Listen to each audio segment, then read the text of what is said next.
everybody. I'm Saqib Ali. Hopefully, this is my card, so if you need to get a hold of me, you can. I live in Gaithersburg. I'm a former Maryland state lawmaker, and right now I'm the director for government relations for the Maryland chapter of the Council on American Islamic Relations. This is the Council on American Islamic Relations is probably the most well-known civil rights organizations for Muslims in America. They have chapters in various states. We just started one in Maryland a few months ago. And so we're getting that off the ground, and we're glad to be here. We love working with Sue and Kit and Thomas and all the rest of you, because we think these issues of civil liberties, not only are they the absolute right thing to do and right thing to be concerned about, but by and large, not exclusively, but by and large, these civil abuses of civil liberties target American Muslims in general, and often American Muslims. Whether it's torture, whether it's warrantless wiretapping, whether it's drone strikes, whether it's the police department in New York spying on American Muslims. We have, the American Muslim community has a whole host of issues, discrimination issues that we have to deal with. You saw it just in the past few days with the bombings in Boston and some of the hysteria that went along with that. So there's a whole host of issues, and civil liberties have become a real touchstone for the American Muslim community. And so I want to talk about just a few of the high-profile cases, and there's so many things that the American Muslim community has to deal with, but some of the worst, some of the things you really should know about that have been going on and that we think really need to be opposed. And it's worth mentioning that oftentimes these policies and procedures and abuses are pushed by right-wingers, politicians, and scaremongers, and supported by them. But they're also, liberals and Democrats are often complicit in many of these things, right? I'm going to talk about the New York City Police Department, which has been doing terrible things, stop and frisk, you guys probably all know about. But also this spying program against Muslims. And these are done under Bloomberg and his police commissioner, this guy named Kelly. Now, Bloomberg is sort of a Democrat, as far as I'm concerned. And New York is certainly a Democratic city. And his whole city council supports him, more or less. Anyway, I digress a little bit. So one of the things I passed out to you are two sheets. And these sheets are photocopies taken from a New York City Police Department document. What was found out, what happened was, there was some people in Manhattan somewhere in New York City, I can't remember. And I'm not a lawyer, by the way. I'm a political activist. I don't have all these details with me, but what I'm going to tell you is just the most important piece. There was a place in New York City, I think an apartment, where New York City Police Department had set up basically a spying surveillance outfit in an apartment. And one day somebody stumbled into this apartment and found all this like fancy equipment and surveillance gear and very high-tech stuff and maps, etc. So they reported it to law enforcement. And it turns out, well, it was law enforcement that had set up this nest, the spying nest. And from that, the AP started pulling at this thread, the Associated Press, and they exposed this massive expose. They wrote this enormous story, which won a Pulitzer, by the way, about this thing called the New York City Police Department Demographics Unit, which was set up by Commissioner Kelly. What its stated goal was to look at Moroccans, Algerians, Egyptians, Arabs, Pakistanis, South Asians, and Muslims, and map out all their places of business, work, leisure, homes, and schools, and put these on a big map, find the key players, and so that if there was ever a situation, a terrorist situation or something, they would know exactly where to go and who to talk to and who to find. It was really, it's abominable, frankly. And so what the AP found was this document that you're looking at. These are two of the most egregious pages that I printed out.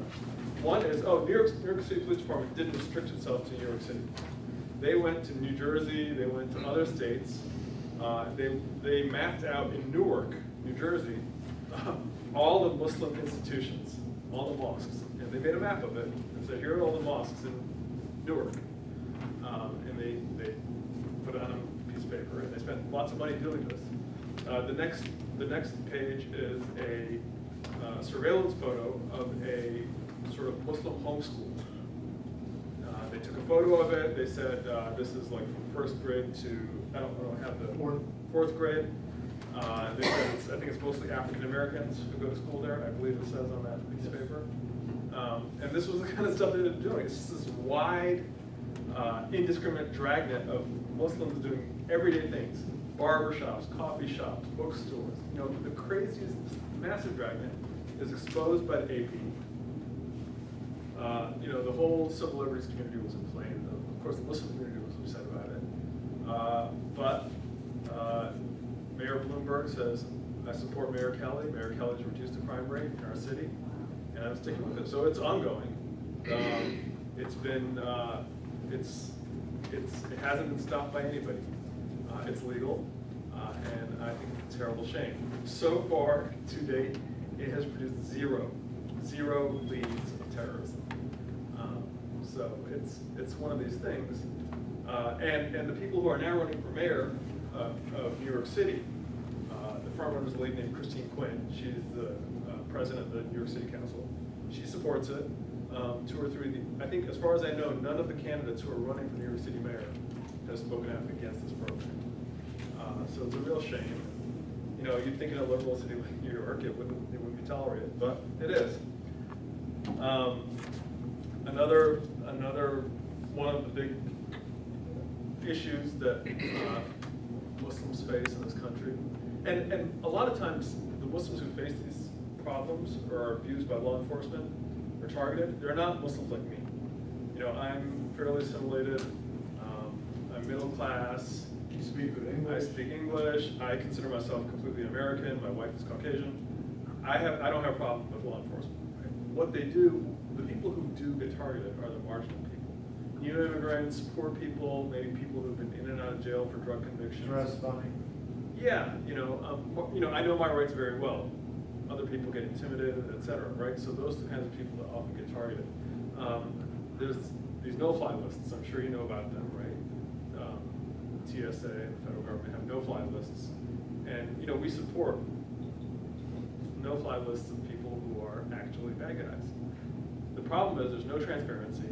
There's no way to get off these no-fly lists, and of course, being a Muslim makes you much higher likelihood of being on a no-fly list.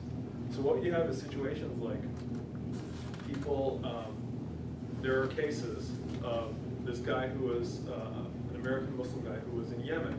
I think he was a veteran, actually. He was in Yemen. Somebody in his family was sick. Somebody in the U.S. in his family was sick, so he flew back to the U.S. No, actually, he couldn't get to the U.S. because he could not get on a plane from Yemen to come home. And what happens is a lot of these American citizens who go to foreign places can't come home because they cannot get on a plane. So this guy had to fight and fight and fight to get on a plane to come home, and then he came home and then he couldn't go back because he's on the no-fly list again, of course. And there's no form to get off. There's no transparency. There's no appeal process. There's no due process. So this is a situation that occurs with frequency, and there are people who it's almost like a de facto deportation because once you leave, you can't get back. And there's no, TSA and airlines have a huge amount of discretion on who they let on airplanes.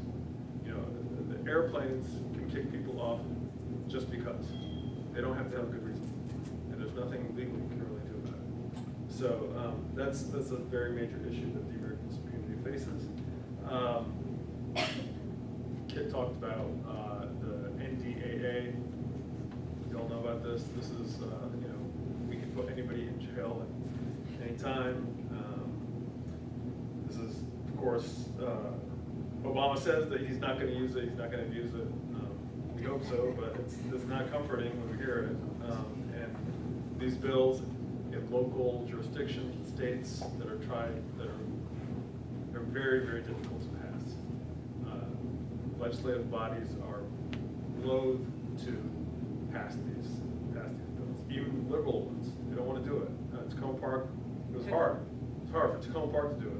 You know, if you go ask Governor O'Malley to sign a bill in which he's basically giving the finger to the Obama administration, it's very difficult. It's very difficult. And those kinds of politics happen, right? If the Democrat in the White House and the Democrat in Annapolis, they don't want to make each other look bad. So there's some of those dynamics. A huge problem that goes on is this issue of entrapment. What happened in informants in mosques. The U.S. government makes no bones about it. They send informants into mosques and religious communities. I think there would be a huge uproar if Catholics found out that at their churches there were informants. You know, the FBI was sending informants, or you know, at the synagogue there were informants. But we know that there are informants at mosques, and we know that the federal government said that we're going to keep sending them.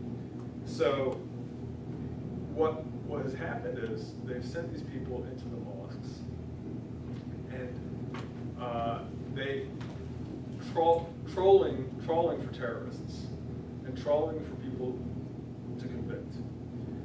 And oftentimes they don't find anybody, and they make fools of themselves doing it. But occasionally they will find somebody who they can convince, and they can cajole, and they can say, "Hey, listen, buddy, if I give you a bomb, will you go and place it somewhere? If I give you the money to do this, you know, if I show you how to make it, will you do it?"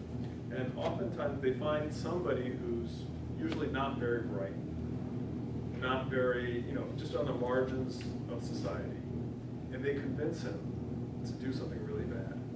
And they give him the equipment, they set him up. Usually these people aren't very confident, and they get them to do things which are terrible. And then they arrest him, and then there's this big press conference, and the FBI brags about how they busted these terrorists. Well, a lot of the terrorist busts that have been going on, that the FBI takes credit for, are manufactured by the FBI.